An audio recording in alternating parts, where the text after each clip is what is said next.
राधा कृष्ण का मिलन तो बस एक बहाना था, दुनिया को प्यार का सही मतलब जो समझाना था। राधा के सच्चे प्रेम का यह इनाम है, कान्हा से पहले लोग लेते राधा का नाम है। प्रेम एक ऐसा अनुभव है जो मनुष्य को कभी परास्त नहीं होने देता, और घृणा एक ऐसा अनुभव है जो मनुष्य को कभी जीतने नहीं देता। इंसान का मुश्किल वक्त उसके लिए एक दर्पण की तरह होता है, जो हमारी क्षमताओं का दर्शन हमें करवाता है।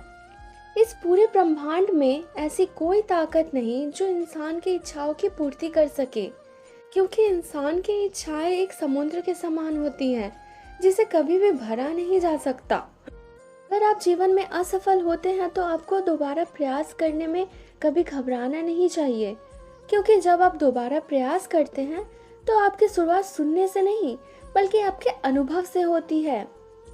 इस संसार में मनुष्य किसी भी रूप में बड़ा नहीं होता, बल्कि मनुष्य के पीछे जो ताकत खड़ी होती है वो ज्यादा बड़ी होती है। जिस व्यक्ति के पास संतुष्टि नहीं है, उसे कितना भी मिल जाए वो असंतुष्ट ही रहेगा। स्वार्थ से रिश्ते बनाने की कितनी भी कोशिश करें वो कभी नहीं बनते, और प्रेम से बने रिश्तों को कितना भी तोड़ने की कोशिश करें वो कभी नहीं टूटते। जब स्वयं जीवन के शिल्पकार है तो चलो हम अपनी मुश्किलों को हराते हैं, जीवन में मुस्कुराते हैं। जो मन को नियंत्रित नहीं करते उनके लिए वह शत्रु के समान कार्य करता है। कृष्ण ने दुष्टों को भी अपनी गलती सुधारने का मौका दिया, क्योंकि वो किसी मनुष्य को नहीं उसके अंदर की बुराई को मारना चाहते थे।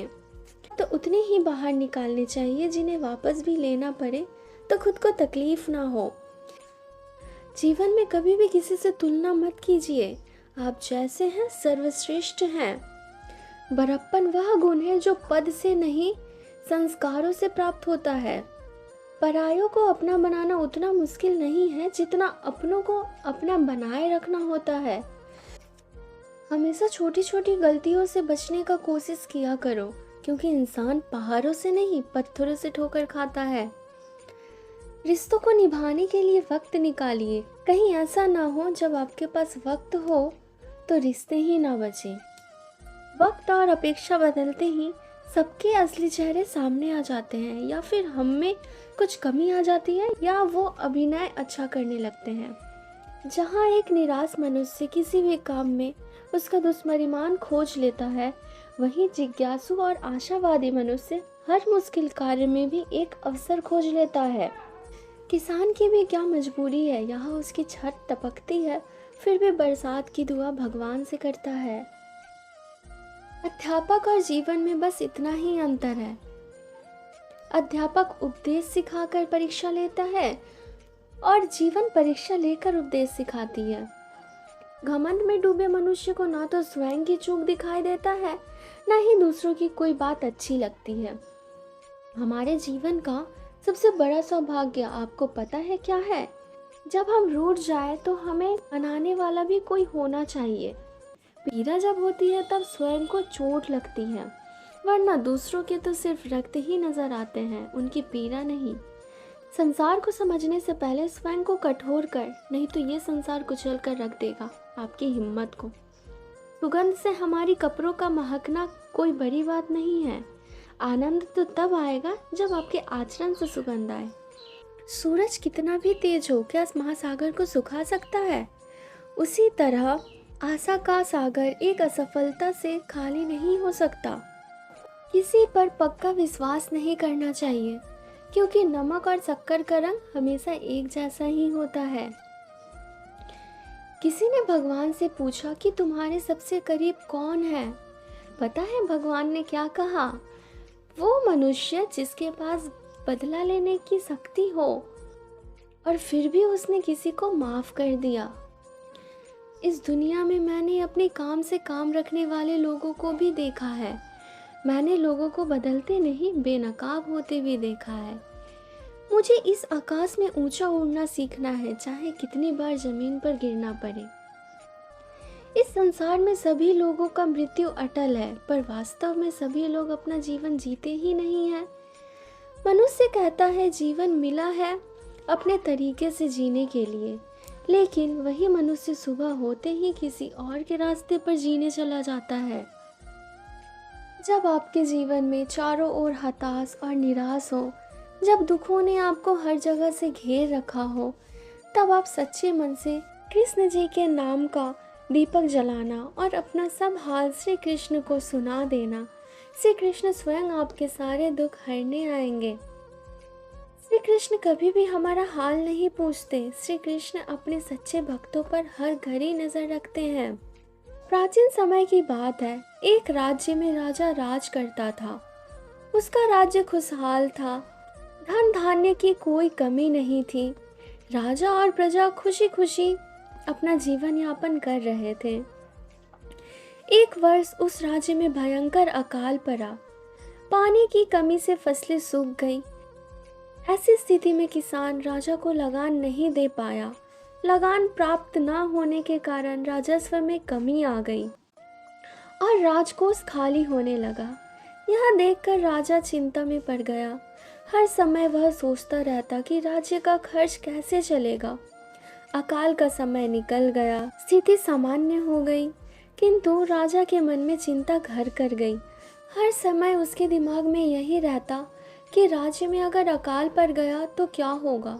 इसके अतिरिक्त भी अन्य चिंताएं भी उसे घेरने लगी और उसी राज्य का भय, मंत्रियों का षड्यंत्र जैसी कई चिंताओं ने उसकी भूख प्यास और रातों की नींद छीन ली थी। वो अपने इस हालत से परेशान था, लेकिन जब वह राजमहल के माली को देखता तो आश्चर्य में पड़ जाता। दिन भर मेहनत करने के बाद वह रूखी सूखी रोटी खाता और पेड़ के नीचे मजे से सोता। एक बार राजा को उससे जलन होने लग गई। एक दिन उसके दरबार में एक सिद्ध साधु पधारे। राजा ने अपनी समस्या साधु को बताई और उसे दूर करने का सुझाव मांगा। साधु राजा का समस्या अच्छी तरह से समझ गया। वो बोले, राजन, तुम्हारे चिंता का जड़ राजपाट है। अपना राजपाट पुत्र को देकर चिंता मुक्त हो जाओ। इस पर राजा बोला, गुरुवर, मेरा पुत्र मात्र 5 वर्ष का है। वह अबोध बालक राजपाट कैसे संभालेगा। साधु बोले, तो फिर ऐसा करो, अपने चिंता का भार तुम मुझे सौंप दो। राजा तैयार हो गया और अपने राजपाट साधु को सौंप दिया। उसके बाद साधु ने पूछा, अब तुम क्या करोगे। राजा बोला, सोचता हूँ कि अब कोई व्यवसाय कर लूँ, लेकिन उसके लिए धन की व्यवस्था कैसे करोगे। अब तो राजपाट मेरा है, राजकोष के धन पर भी मेरा अधिकार है, तो मैं कोई नौकरी कर लूँगा। तब साधु ने कहा, ये ठीक, लेकिन यदि तुम्हें नौकरी ही करनी है तो कहीं और जाने की आवश्यकता नहीं है, तुम यही नौकरी कर लो। मैं तो साधु हूँ, मैं अपनी कुटिया में रहूँगा, तुम राजमहल में ही रहकर मेरी ओर से तुम राजपाट संभालना। राजा ने साधु की बात मान ली और साधु की नौकरी करते हुए राजपाट संभालने लगा। साधु अपने कुटिया में चले गए।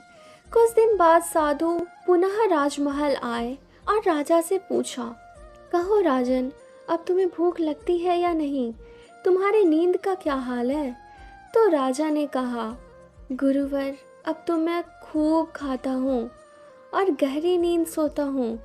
पहले तो मैं राजपाट का कार्य करता था, अब भी करता हूँ। राजा ने अपनी स्थिति बताते हुए प्रश्न भी पूछ लिया, फिर ये परिवर्तन कैसे, मेरी समझ के बाहर है।